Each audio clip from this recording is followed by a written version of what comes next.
바울이 갈라디아서를 마무리하면서 이제 갈라디아서 가장 마지막 절에 축복 기도를 하고 있어요. 읽어보게 되면은 바울이 갈라디아 교회를 향한 마음 또 얼마나 사랑하는지 그와 더불어서 갈라디아서의 주제가 무엇인지가 이 마지막 한 절에 다 담겨져 있습니다. 우리 갈라디아서 가장 마지막 장 마지막 절인데요. 우리 6장 18절의 말씀 한번 같이 큰 목소리로 읽어보겠습니다. 시작. 형제들아 우리 주 예수 그리스도의 은혜가 너희 심령에 있을지어다. 아멘. 갈라디아서의 마지막 장 마지막 절입니다. 바울의 축복 기도로 끝나고 있어요. 예수 그리스도의 은혜가 너희 심령 가운데 있을지어다.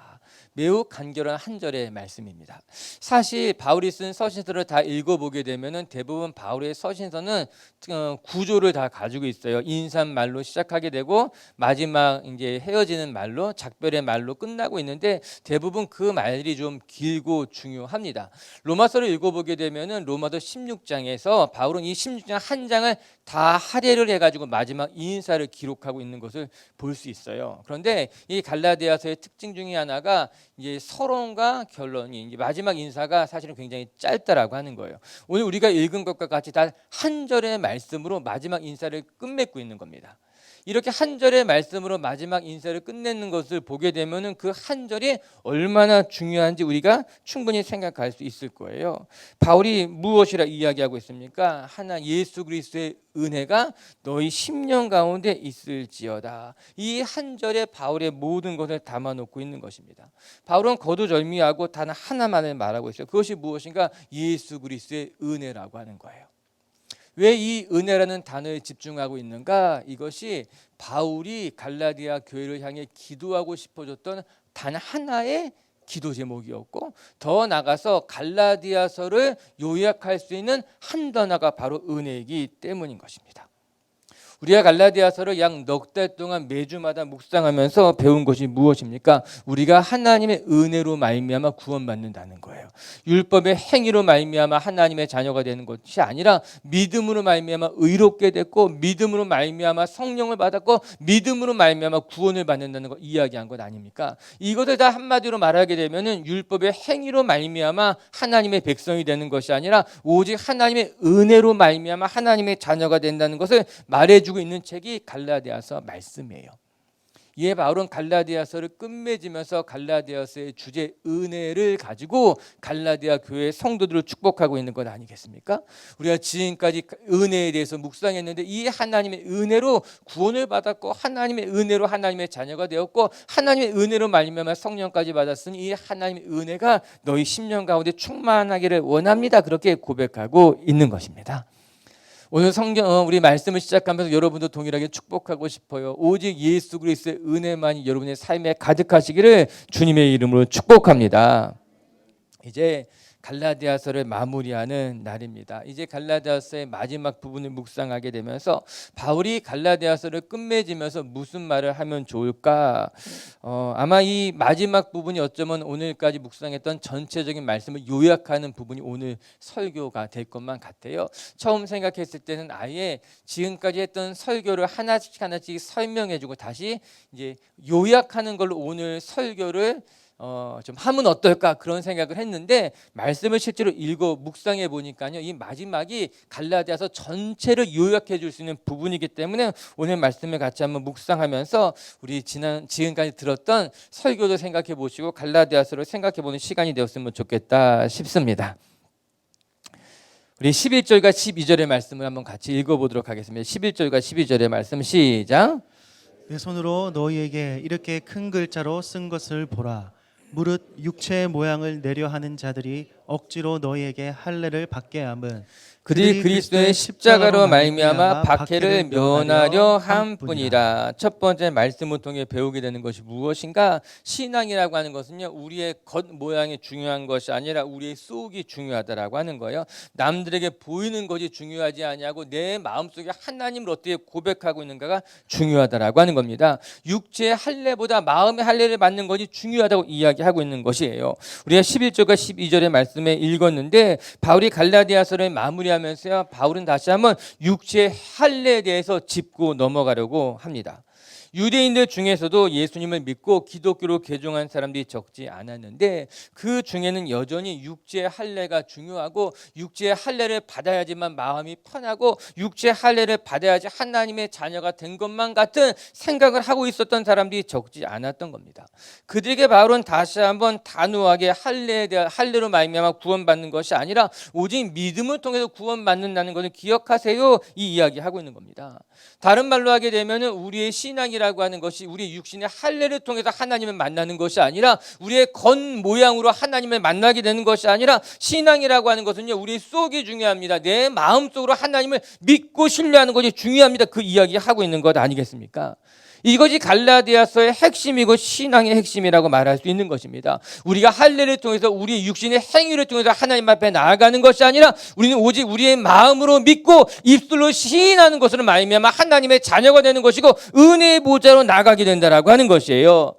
우리는 끊임없이 우리의 겉을 단장해야 될 것만 같은 유혹을 받을 수 있을지 모르지만 우리의 겉모양이 달라진다고 해서 우리의 삶이 변하는 것이 아니라 우리의 마음이 달라졌을 때 우리의 삶의 변화가 일어나게 되는 것이고 우리의 마음으로 예수를 믿음으로 말미암아 신앙의 길로 접어서게 된다, 성경이 이야기하고 있는 것입니다. 여러분, 겉을 아무리 단장한다고 해도 우리 속이 변하지 않는다면요, 그 속이 언제나 드러날 수밖에 없게 되는 거예요. 내 속 마음 가운데 불만이 있고 불평이 있고 내 속 마음에 불편한데 내 얼굴 아무리 단장을 한다 하여도 결국에는 내 속에 있는 불편한 마음이 드러나게 되어 있습니다. 그것이 나타나게 되는 것 아니겠습니까? 그렇기 때문에 우리의 신앙이라고 하는 것은요, 내 겉을 단장하는 것이 아니라 내 겉에 할례를 행하는 것이 아니라 내 마음에 할례를 행하는 것, 내 마음이 변하는 것이 중요하다라고 하는 거예요. 이에 바울이 갈라디아서를 마무리하면서 다시 한번 할례가 무엇이고 우리가 할례를 붙들고 살아가는 신앙이 되지 마시고 우리의 겉모양을 단장할 것이 아니라 우리의 속을 단장하는 것이 필요합니다, 말씀하고 있는 겁니다. 오늘 우리 사랑하는 미치교회 성도 여러분, 여러분이 겉을 사람이 보는 것, 이 외식하는 것에 여러분의 신앙생활에 에너지를 쏟는 것이 아니라 여러분의 마음을 단장하시고 왜 속 사람을 강건하게 하는데 여러분의 시간, 여러분의 에너지를 사용할 줄 아는 지혜로운 청지기들 되었으면 좋겠어요. 우리가 이 갈라디아서 말씀을 묵상하면서 우리 예레미야의 이야기 한번 귀를 기울여보고 싶더라고요. 예레미야 4장 4절에 이런 말씀이 나옵니다. 같이 한번 읽어볼게요. 시작. 유다인과 예루살렘 주민들아, 너희는 스스로 할례를 행하여 너희 마음 가죽을 베고 나 여호와께 속하라. 그래야지 아니하면 너희 악행으로 말미암아 나의 분노가 불같이 일어나 사르리니 그것을 끌 자가 없으리라. 너희가 스스로 할례를 행하는데 어떠한 할례를 행하는가? 너희의 포피를 베는 할례가 아니라 너희의 마음의 가죽을 베고 하나님 아버지 앞에 속하라, 그렇게 이야기하고 있는 것 아니겠습니까? 마음의 가죽을 베라는 말이 무슨 말씀이겠습니까? 육체의 할례가 중요한 것이 아니라 마음의 할례를 받는 것이 중요합니다. 우리의 마음을 새롭게 하는 것이 중요합니다. 그 이야기하고 있는 것 아니겠습니까? 요즘 TV 강연을 보거나 유튜브를 들여다보면요, 좋은 이야기, 좋은 강연들이 얼마나 많습니까? 그런 강사들의 이야기를 들여다보면요, 시간 가는 줄 모르고 빨려 들어가게 되는 것만 같아요. 그래서 고개가 끄덕이게 되고, 아, 그렇구나, 이해가 되게 되고. 그런데 흥미로운 것은요, 그렇게 한참을 들여다보아도 시간이 지나면 곧 잊어버리게 된다라고 하는 거예요. 내가 그거 볼 때는 마음에 다짐을 하기도 하고 저렇게 살아가야 되겠다 생각도 하지만 우리가 유튜브 보고 우리의 삶이 잘 변하지 않더라고요. 좋은 사람의 강연을 많이 들었다고 해서 그것대로 살지 잘 않게 되더라고요. 왜 그럴까? 머리로는 공감을 하는 것만 같지만, 아, 정말 저 말이 맞는 것 같지만 여전히 우리 마음에 감동이 없고 우리의 마음의 변화가 일어나지 않기 때문에 내가 잠시는 공감하는 것 같아도 내 마음에, 내 삶의 실질적인 변화가 일어나지는 않게 되는 거예요. 이렇게 생각해봐도 좋을 것만 같아요. 우리가 큐티하고 나면 꼭 적용해야 된다는 말 많이 들었잖아요. 그래서 옛날에는요, 큐티하고 난 다음에 적용하는데 3P 이렇게 우리 배웠던 적 여러분 기억이 나십니까? 세 가지 P를 가지고 적용해야 된다. 첫 번째는 퍼스널, 두 번째는 프랙티컬, 세 번째는 파시브, 이렇게 배웠어요. 퍼스널, 개인적으로 내게 적용해야 된다. 프랙티컬, 실제적인 거 적용해야 된다. 구체적으로. 그 다음에 파시브하게 해라. 그러니까 가능한 걸 가지고 적용해라. 그래야지 너의 삶이 변할 것이다. 그렇게 우리가 많이 배웠어요. 너무나 중요한 포인트예요. 이것이 잘못됐다고 이야기하는 것은 아니에요. 그런데 문제는 우리가 그렇게 아무리 구체적이고 실제적으로 가능한 것을 적용한다고 해도 실제로 내 삶이 잘 변하지 않는다라고 하는 거예요. 왜 우리의 삶이 변하지 않을까? 그렇게 내가 적용하려고 애쓰고 구체적으로 적어가면서 큐티를 했는데 그거 역시 동일하게 우리가 큐티하면서 우리 머리로는 이해해서 내가 이렇게 살아가야 되겠다. 내가 오늘 이런 것 해야겠다. 다 적용하는 것만 같아도 실제로 우리의 마음의 변화가 일어나지 않고서는 우리의 삶의 변화까지 이끌어가지 못한다라고 하는 거예요. 그래서 요즘은 큐티 강사들이 큐티할 때 어떻게 무엇에 더 신경 쓰라 이야기하는가 하면요, 무엇을 적용하려고 자꾸 찾지 마시고 오히려 자기의 마음을 살펴보라는 이야기를 하게 됩니다. 자기의 마음을 살펴보고 자기의 마음의 변화를 주목하고 우리의 마음이 무엇에 동의하고 있는지, 우리 마음이 무엇 때문에 동의하지 못하고 있는지를 들여다볼 때 비로소 우리 마음이 변하면 자연스럽게 바뀌어지게 된다라고 하는 거예요. 2600년 전에 예레미야를 통해서 하나님께서 무엇이라 말씀하시는가? 이스라엘이 변화할 수 있는 가장 중요한 첩경이 무엇인가? 이스라엘 백성들이 마음에 가죽을 베어야지만, 그들이 마음이 할례를 받아야지만, 그들이 마음이 변해야지만 비로소 이스라엘이 온전히 돌이킬 수 있다고 하나님이 예레미야를 통해서 말씀하고 있는 건 아니겠습니까? 전 오늘도 우리 비치교회 성도 여러분들이 여러분 마음 깊숙한 곳에 하나님을 사랑하는 마음이 회복되시고 마음으로부터 할례를 받는 것으로 말미암아 여러분의 삶의 변화까지 이끌어갈 수 있는 하나님의 백성들이 되었으면 좋겠습니다. 이에 에스겔 선지자가 이야기한 것도 귀 기울여 볼 필요가 있어요. 에스겔 36장 26절에는요 하나님이 그래서 이렇게 약속해 주신 것이 있어요. 같이 한번 읽어볼게요. 시작. 또 새 영을 너희 속에 두고 새 마음을 너희에게 주되 너희 육신에서 굳은 마음을 제거하고 부드러운 마음을 줄 것이며. 에스겔 36장은 하나님의 새 언약에 대한 말씀이 나오는 거예요. 이스라엘 백성을 내가 새롭게 회복시키겠다. 근데 하나님은 어떻게 회복시키시는가? 26절에 무엇이라고 말합니까? 너희에게 새 영을 보내주시고 너희에게 새 마음을 주시는 것으로 말미암아 이스라엘 백성들을 변화시키고 이스라엘 백성들을 회복시키겠다라고 하는 거예요.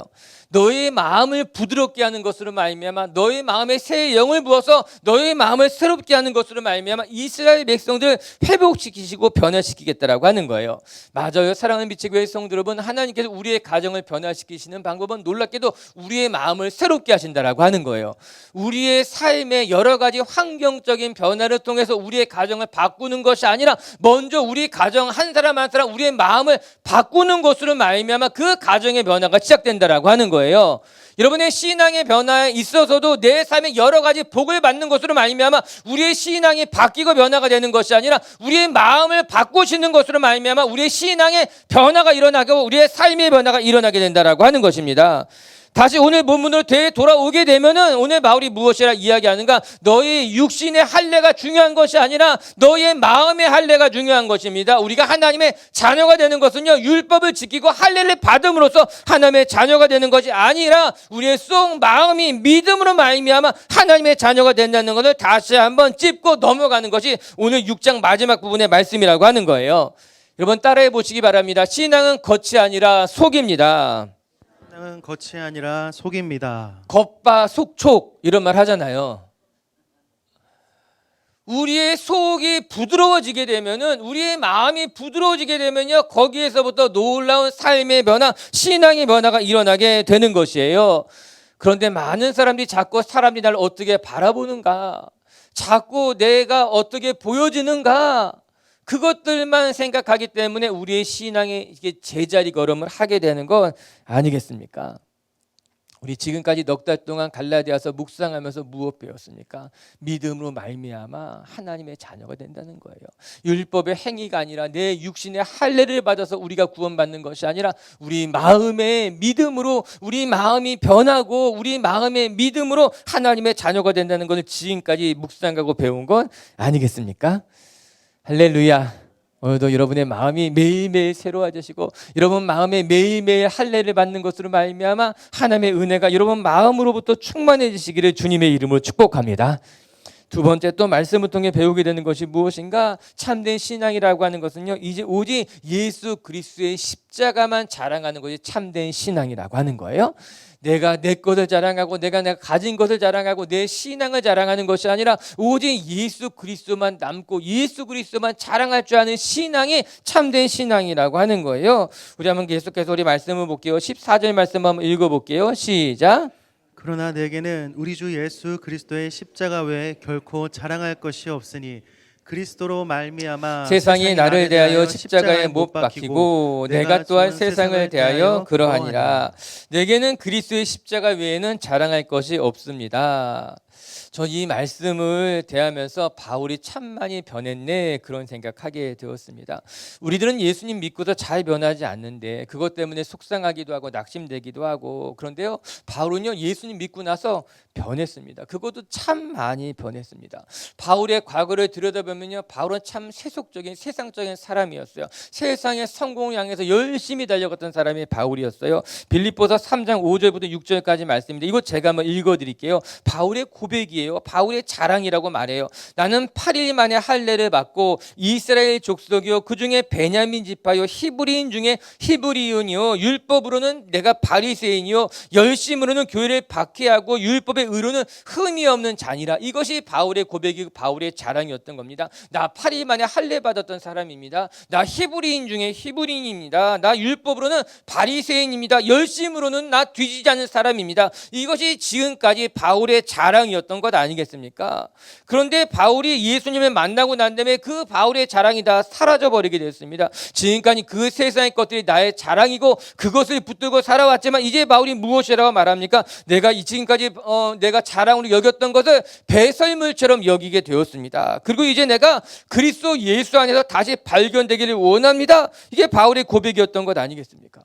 바울은 지금까지 세상의 것들이 그의 온전한 자랑이었던 거예요. 그것들 붙들고 그것들 자랑하며 살아왔던 사람이 바울이었는데 다메섹 도상에서 예수님을 만나고 난 다음에 바울의 삶이 완전히 달라지게 됩니다. 변화가 일어나게 됩니다. 그가 자랑했던 자랑이 바뀌었다라고 하는 거예요. 그러면 사람이 어떻게 변했는가 알 수 있는 것, 그가 무엇 자랑하는가 보면은 그 사람의 본 모습이 보이게 됩니다. 아무리 말로는 신앙이 중요하다고 이야기하고 예수가 중요하다고 이야기하지만 결국 그가 무엇을 자랑하고 있는가 가만히 들여다보게 되면은 그 사람이 진짜 좋아하는 것이 무엇인지, 그 사람의 속에 무엇이 자리 잡혀 있는지 정확하게 알 수 있게 되는 것 아니겠습니까? 여러분에게 묻고 싶은 거예요. 여러분 어제 무엇 자랑하며 살았습니까? 여러분 사람들이 만나면 무엇을 자랑하면서 여러분 살아가고 있습니까? 인정, 명예, 성공. 바울은 여태까지 그런 것들 자랑하며 살았어요. 아니 어쩌면 우리 마음 가운데 그런 것들이 자랑이 되고 있지 않습니까? 내가 얼마나 인정받고 있는가? 내가 명예를 중요하게 생각하지는 않는가? 내가 내 자아를 너무나 중요하게 생각하고 있지는 않은가? 그런데 바울이 변했어요.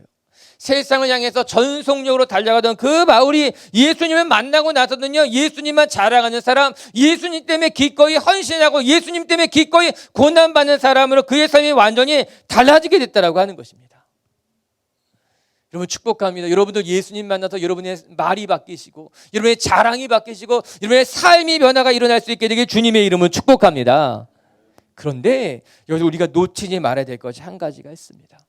바울이 이렇게 변한 것을 보면서 나는 왜 변하지 않는 걸까? 왜 나는 이렇게 예수님 믿고도 달라지지 않을까? 낙심하기 쉬운데 여러분 우리가 놓치지 말아야 될 것이요, 변화라고 하는 것은 완성이 아니라 과정이라고 하는 사실이에요. 우리가 예수님을 믿고 이전과 다른 삶으로 완전히 달라져야 되는데 예수님을 믿는 순간 나의 삶이 완전히 바뀌어 완성되는 것이 아니라 예수님을 믿는 그 순간부터 우리의 삶은 계속해서 변화되어져 가는 과정을 밟게 된다라고 하는 것입니다. 이게 중요한 거예요. 여러분 고린도전서에서 바울이 고백한 것을 들여다보도록 하십시다. 우리 고린도전서 15장 31절에 바울이 이렇게 고백하고 있어요. 시작. 형제들아 내가 그리스도 예수 우리 주 안에서 가진 바 너희에 대한 나의 자랑을 두고 단언하노니 나는 날마다 죽노라. 바울이 무엇이라고 고백하고 있는가? 나는 날마다 죽는다는 거예요. 한번 예수님 믿고 나서 그것으로 말미암아 내 삶이 한순간에 완전히 달라지게 된 것이 아니라 사실 저는요 매일매일 내 자신을 십자가에 못 박고 매일매일 나는 죽고 있습니다. 그런 말미암아 나는 비로소 매일매일 다시 태어나고 있습니다. 이 이야기하고 있는 것 아니겠습니까? 바울이 다메섹 도상에서 예수님 만난 다음에 변했습니다. 그 변한 것으로 말미암아 한순간에 완성된 것이 아니라 한순간에 성화되어 버린 것이 아니라 바울 역시도 예수님을 만나고 난 이후에 날마다 자기를 십자가에 못 박고 있었던 거예요. 날마다 죽는 것으로 말미암아 날마다 다시 태어나면서 변화의 과정, 성화의 과정을 계속해서 이어져 가고 있었다라고 하는 것입니다. 이런 예수님의 말씀도 동일하게 이야기합니다. 누가복음 9장 23절 한번 큰 목소리 읽어볼게요. 시작. 또 무리에게 이르시되 아무든지 나를 따라오려거든 자기를 부인하고 날마다 제 십자가를 지고 나를 따를 것이니라. 예수님 무엇이라고 말합니까? 누구든지 나를 따라오려거든. 다시 말하면 누구든지 하나님의 자녀로 자신의 삶이 변화가 되길 원한다면 어떻게 돼야 되는가? 날마다 자기 자신을 십자가에 못 박고 이야기하고 있는 거예요. 자기를 부인하는 거, 그것으로 말미암아 자신의 십자가를 져야 된다라고 하는 것 아니겠습니까? 예수님도 동일한 말씀하신 거예요. 우리가 하나님의 자녀가 되는 거, 우리의 삶의 변화가 일어나는 거 한순간에 되는 것이 아니라, 물론 하나님의 자녀가 되는 것은 한순간이지만 우리의 삶에 온전한 변화가 일어나게 되는 것은 날마다 자기 자신을 부인하고 십자가를 날마다 지는 것으로 말미암아 하나님의 자녀로 되어져가는 과정 가운데 있다라고 이야기하고 계신 거예요. 맞아요. 사랑하는 빛의 교회 성도들 여러분, 오늘도 우리가 이미 잡은 것으로 여기지 마시고 오늘은 십자가를 향해 달려가시는 분들 되시길 주님의 이름으로 축복합니다. 내가 지금 완성되지 못했지만 여전히 내 마음 가운데 하나님의 사랑이 가득하기 때문에 나를 날마다 십자가에 못 박고 날마다 자기 자신을 부인하면서 예수님 닮아가는 삶으로 한 걸음 한 걸음 걸어갈 때 결국 우리의 삶에 성령의 열매가 맺혀지게 되고 우리의 삶에 하나님의 영광이 드러나게 될 줄로 저는 믿습니다. 할렐루야. 이것이 갈라디아서를 마무리하면서 바울이 전해주고 있는 메시지인 거예요. 여러분 14절의 말씀을 새번역 성경으로 한번 읽어보게 되면요, 참 이 뜻을 정확히 알게 돼요. 우리 새번역 성경을 읽어볼게요. 시작. 그런데 내게는 우리 주 예수 그리스도의 십자가밖에는 자랑할 것이 아무것도 없습니다. 그리스도로 말미암아 내 쪽에서 보면 세상이 죽었고 세상 쪽에서 보면 내가 죽었습니다. 오늘 우리가 읽었던 이 개역개정의 말씀을 새 번역이 조금 쉽게 설명해 놓고 있었어요. 우리 개역개정 이렇게 말하죠. 세상이 나를 대하여 십자가에 못 박히고 내가 또한 세상에 대해서 그러하니라. 이 말씀을 새 번역은 어떻게 이야기하고 있는가? 그리스도로 말미암아 내 쪽에서 보면은 세상이 죽었고 세상 쪽에서 보게 되면은 내가 죽었습니다. 이렇게 이야기하고 있는 거예요. 정확한 표현입니다. 여러분 세상에서 보게 되면요, 우리는 죽은 사람처럼 보일 수 있는 거예요. 세상 사람들 입장에서 보게 되면요, 그리스도의 십자가가 미련해 보이는 것 아니겠습니까? 세상 사람들 입장에서 보게 되면요, 예수 믿는 사람은 어리석은 사람인 거예요. 미련한 사람인 거예요. 저렇게 살아가는 것이 바보같이 보이게 되는 것 아니겠습니까? 그게 세상 사람들이 보기에는요, 세상 쪽에서 예수 믿는 사람들은요, 죽은 사람 같은 거예요. 소망 없어 보이는 사람인 거예요. 미련한 사람처럼 보인다라고 하는 거예요. 그런데 그뿐만 아니라 우리도 세상을 바라볼 때 우리 눈에도 세상은 죽은 거예요. 우리 눈에 세상은 더 이상 소망이 없는 거예요. 의미가 없는 거예요. 이를 가리켜서 바울이 무엇이라고 고백하고 있는가? 세상에서 나를 보면 내가 죽은 것 같고 내가 세상을 보면 세상도 내게 보기엔 다 죽은 것만 같다라고 하는 거예요. 맞아요. 사랑하는 빛의 교회 성도 여러분, 세상 사람들이 보기에 우리가 미련한 것처럼 보이지만 우리도 세상에 미련 두고 살아가지 않습니다. 세상 사람들이 바라보면 우리가 죽은 것만 같지만 우리가 보기에는요, 세상에는 소망이 없다라고 하는 거예요. 이것이 우리가 변화된 증거라고 하는 거예요. 과거에는요, 세상의 것들이 너무나 중요한 거예요. 그것들을 사모하며 살아가게 되는 거예요. 갖지 못했으면 너무나 갖고 싶고 가지면 더 많이 가지고 싶고 세상 사람들 앞에 미련해 보이고 싶지 않는 것이 우리의 모습이었지만 예수 믿고 났더니 우리가 변한 거예요. 어떻게 변했는가? 세상 사람들이 나를 죽은 것처럼 보아도 중요하지 않다는 거예요. 세상 사람들이 나를 미련하게 보아도 중요하지 않다는 거예요. 왜냐하면 내가 보기에 세상도 미련해 보이고 내가 보기에 세상도 죽은 것만 같은 것 아니겠습니까? 그렇기 때문에 바로 고백하고 있는 거예요. 세상이 나를 보면 죽은 것 같다 해도 내가 세상을 보니 세상도 내게는 죽은 것만 같습니다. 나는 더 이상 세상에 미련을 두지 아니하며 이 세상에 의미를 두지 아니하며 오직 예수 그리스도의 십자가만 자랑하며 살아가는 것이 신앙입니다. 고백하고 있는 건 것이에요. 할렐루야. 모두 우리 빛의 교회 성도 여러분들이 예수님만 자랑하고 십자가만 자랑하는 것으로 말미암아 여러분의 삶을 세상 속에 두지 마시고 세상 가운데서 예수님만 바라보며 믿음의 길 걸어가는 성도님들 되시기를 주님의 이름으로 축복합니다. 세 번째 끝으로 한 가지만 더 살필 것은 오늘 바울은 이 갈라디아서를 마무리하면서 내 몸에 예수의 흔적을 가지고 있습니다 고백합니다. 그러니 더 이상 나를 괴롭게 하지 마십시오 당부하고 있는 거예요. 먼저 여러분 축복할게요. 바울처럼 우리 빛의 교회 식구들이요, 예수의 흔적을 몸에 지니고 살아가는 성도님들 되시기를, 더 나아가 그 흔적이 영광스럽고 자랑스럽기를 주님의 이름으로 축복합니다. 우리 17절 말씀 참 영광스러운 말씀이에요. 같이 한번 읽어볼게요. 시작.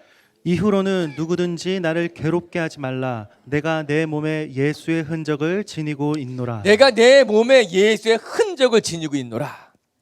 여러분, 상처라고 해서 다 나쁜 것이 아닙니다. 옛날에는 상처라고 하면은 뭐 다 참 나쁜 것, 좋지 않은 건 우리 생각했어요. 그래서 상처 입에 달고 다니는 사람들이 많았습니다. 내가 얼마나 상처가 많은 사람인데 나에게 상처 주지 마십시오. 하나님이 나에게 상처를 주었다. 뭐 이렇게 상처라는 단어가 유행했던 적이 있어요.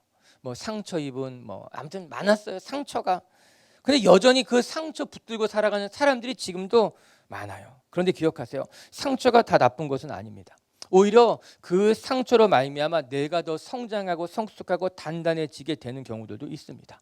그 상처로 말미암아 죄악에서 돌이키는 경우들도 있습니다. 그 상처가 나를 살리는 경우들도 있습니다. 뿐만 아니라 때로는 그 상처가 나에게 영광스러운 훈장이 되는 경우들도 있습니다. 바울이 그랬습니다. 바울이 오늘 내 몸에 예수의 흔적을 지녔다고 하는 건 아마도 바울이 받았던 박해의 자국들일 것입니다. 40에 하나 감한 매를 3번이나 맞았던 그 자국, 오랜 선교 여행을 통해서 얻었던 그 몸의 질병들, 여러 가지 선교의 현장 속에서 그 몸에 났던 상체기들이 오늘 바울은 예수의 흔적이라고 고백하고 있는 것 아니겠습니까? 오랜 시간 동안 아팠던 안줄로 말미암아 그의 눈에는 진물이 나고 있었을 것입니다. 40에 하나 감한 매를 3번이나 맞았기 때문에 몸에는 온통 자국이 있었을 것입니다. 그것들을 바라보면서 바울은 속상해하거나 상처받는 것이 아니라 그 상처들이 오히려 예수 그리스도의 흔적이니 나는 예수의 흔적을 가지고 살고 있습니다, 고백하고 있는 것 아니겠습니까? 이 상처라고 하는 것이 스티그마예요. 이것이 어디에 쓰이는가? 예수님이 못 박혔던 그 성흔을 스티그마라고 하는 거예요. 예수님의 그 흔적이 내 몸에도 있습니다. 나는 그것을 영광스럽게 생각한다라고 하는 거예요. 저는 이 상처가 바울에게는 예수님의 훈장이 아닐까 그런 생각해 보게 됩니다. 바울이 이 상처를 볼 때마다 속상하고 참 안타까운 것이 아니라 명예스럽게 생각한 것이죠. 영광스럽게 생각하게 된 거예요. 그동안 내가 이 오랜 시간 동안 하나님을 위해서 살아왔던 그 삶의 흔적이 내 몸 안에 있으니 이 흔적이 이제는 감사하고 이제는 명예롭고 이제는 영광스러운 추억이 됐다라고 하는 거예요. 여러분, 저 오늘 우리 빛의 식구들도요, 이런 흔적이 있었으면 좋겠습니다. 고난의 흔적, 헌신의 흔적, 예수님과 함께했던 여러 가지 흔적들, 물론 그런 것들이 우리를 교만하게 만들다면 절대 안 되겠지만, 그러나 내가 이 지금까지 신앙생활을 10년, 20년, 30년 해오면서 내 몸에 이런 흔적들, 이런 기억들을 가지고 살아가면 얼마나 좋겠는가, 그런 생각 해보게 되는 거예요. 제 이야기 하나 해드릴게요. 제가 필리핀 선교 여행 갔다가 오토바이가 넘어져서 다리에 화상을 좀 크게 입었습니다. 한국에 와서 입원해서 이제 치료를 받고 지금은 물론 괜찮죠. 그런데 다리에 발목에 큰 흉터가 하나 생겼어요. 그때 저랑 가까운 장로님이 저한테 그러셨어요. 그분이 피부과 의사세요. 많이 아프셨을 텐데 이제 괜찮습니까? 그러셨더라고요. 그래서 제가 이제는 괜찮습니다. 다 나았습니다. 흉터가 많이 생겼죠? 물으시더라고요. 네, 흉이 좀 졌어요. 그러니까 그분이 이렇게 이야기했습니다. 아, 우리 집 갔다 오셔서 훈장 하나 달고 오셨네요. 위로해 주셨어요. 그 말을 들으니까 그냥 마음이 참 좋았어요. 그냥 위로가 됐어요. 훈장이 생겼다. 그래서 그 흉터를 볼 때마다 무섭게 생각 들지 않고 감사했어요. 속으로는 내심 좋았어요. 감사하다. 그런데 이 마음이 저는 제가 평생 갈 줄 알았어요. 이 흉터와 함께. 그런데 시간이 지나니까 흉터가 조금씩 사라지기 시작했어요. 이건 내 영광의 흉터인데, 하나님이 주신 영광의 훈장인데, 이게 시간이 지나니까 이것이 점점 작아지는 거예요. 한편으로는 흉터가 작아지니까는 감사하기도 했는데, 한편으로는 이 흉터가 사라지니까는 왠지 서운하고 허전한 거예요. 그때 깨달았습니다. 몸에 새긴 훈장이 영원할 수 없구나. 마음에 새긴 훈장이 더 중요하구나. 그때 철저하게 깨닫게 된 거예요. 내가 이 흉터 바라보면서 하나님 생각할 것이 아니라 내 마음에 예수의 흔적을 새기고 살아가야지, 그런 생각해보게 된 것이에요. 오늘도 사랑하는 미치교회 성도 여러분, 육신의 할례는 오래가지 않습니다. 우리 마음의 할례를 받고 우리 마음에 예수의 흔적을 가지고 살아갈 때 그것이 영원하고 그 흔적을 통해서 우리의 삶이 힘을 받고 위로받게 될 줄로 저는 믿습니다. 오늘도 우리 빛의 성도 여러분들 마음 가운데 정말 예수님과의 좋은 기억들, 추억들, 예수님과의 흔적이 여러분 마음 가운데 가득한 것으로 말미암아 그 흔적으로 고난을 이기기도 하고 환난을 극복하기도 하면서 하나님의 은혜 속에 살아가는 성도님들 되시기를 주님의 이름으로 축복합니다. 이 17절의 말씀을요, 우리 메시지 성경을 통해서 또 한번 읽어볼게요. 그러면 이제 마무리가 깔끔하게 될 수 있어요. 한번 읽어볼게요. 시작. 아주 솔직히 말씀드리자면 나는 더 이상 이런 말다툼에 시달리고 싶지 않습니다. 내게는 해야 할 훨씬 중요한 일이 있습니다. 이 믿음으로 진지하게 사는 것입니다. 내 몸에 예수를 섬기다가 얻은 상처 자국이 있습니다. 아멘. 우리가 읽은 개역 성경에서는 이후로는 누구든지 나를 괴롭게 하지 말라 이렇게 설명하고 있는데, 이 괴롭게 하지 말라라는 뜻을 우리 메시지 성경에서 어떻게 풀어서 이 문맥상으로 이야기해 주고 있는가 하면은, 나를 더 이상 이런 말다툼에 시달리게 하지 마십시오. 왜냐하면 내게는 해야 할 중요한 일들이 훨씬 더 많기 때문입니다. 내 몸에 예수의 흔적이 있습니다. 난 이 예수의 흔적으로 살아가고 싶습니다. 고백하는 것이죠. 전 이 변혁이 너무 좋습니다. 오늘 바울은 바울의 사도권을 가지고 왈가왈부하는 갈라디아 교회에게, 또 율법의 행위로서냐 아니면 믿음으로서냐 논쟁을 벌이고 있는 유대계 크리스찬들에게 이렇게 말합니다. 나는 여러분들과 말다툼할 시간이 없습니다. 나는 해야 할 중요한 일들이 훨씬 많기 때문에 더 이상 이 일로 왈가왈부하지 마시고 이 편지를 끝으로 믿음으로 살아가는 사람이 되십시오. 이렇게 딱 마침표로 찍고 있는 것이에요. 맞습니다. 전 우리 빛지교회 식구들이요, 중요하지 않은 사소한 일로 말미암아 다투고 싸우고 시간을 뺏기는 것이 아니라 정말 하나님이 기뻐하시는 훨씬 중요한 일을 위해서 우리의 삶, 우리의 시간, 우리의 모든 에너지를 집중할 수 있는 분들 되시기를 주님의 이름으로 축복합니다. 여러분, 우리가 살아가는 삶이라고 하는 것이 제한적인 것 아니겠습니까? 이 제한적인 시간을 낭비하며 살아가는 것이 얼마나 아깝습니까? 여기 계신 저보다 더 나이가 드신 분들은 저보다 더 절실하게 느끼실 것만 같은 거예요. 시간이 빠르게 지나가잖아요. 시간이 빠르게 지나갑니다. 우리의 젊음이 영원하지 않습니다. 여러분, 지금 힘있게 살아가는 것이 결코 영원하지 않습니다. 빨리 지나가는데 낭비하며 살아가겠습니까? 세상의 허탄한 것에 마음을 빼앗기며 살아가겠습니까? 그렇게 잃어버리는 젊음, 그렇게 잃어버리는 에너지, 그렇게 잃어버리는 시간이 얼마나 아깝습니까? 예, 바울이 갈라디아 교회 성도들에게 더 이상 이 일로 왈가왈부하지 말고 오직 우리는 믿음으로 말미암아 하나님의 자녀가 된다는 것을 기억하며 살아가세요. 이렇게 이야기하고 있는 거예요. 오늘 우리 빛의 교회 성도 여러분들도 오직 예수 그리스도만이 나의 자랑이라는 것을 기억하면서 믿음 따라 의의 길 걸어가시는 성도님들 되시기를 주님의 이름으로 축복합니다. 오늘 바울이 갈라디아서를 마무리하면서 이렇게 끝맺고 있어요. 18절 같이 한 목소리로 읽겠습니다. 시작. 형제들아, 우리 주 예수 그리스도의 은혜가 너희 심령에 있을지어다. 아멘. 예수 그리스도의 은혜, 이것이 갈라디아서의 주제이고 또 바울의 마음이에요. 바로 오늘 갈라디아서를 끝맺으면서 여러분 마음 심령 속에 오직 예수의 은혜만 있었으면 좋겠습니다. 고백하고 있습니다. 오늘 우리 빛의 교회 성도 여러분들이 세상의 허탄한 것에 마음을 빼앗기지 마시고 오직 예수 그리스도만 자랑하고 예수 그리스도만 증거하며 여러분의 삶의 자리를 지켜나가시는 성도님들 되시기를 주님의 이름으로 축복합니다.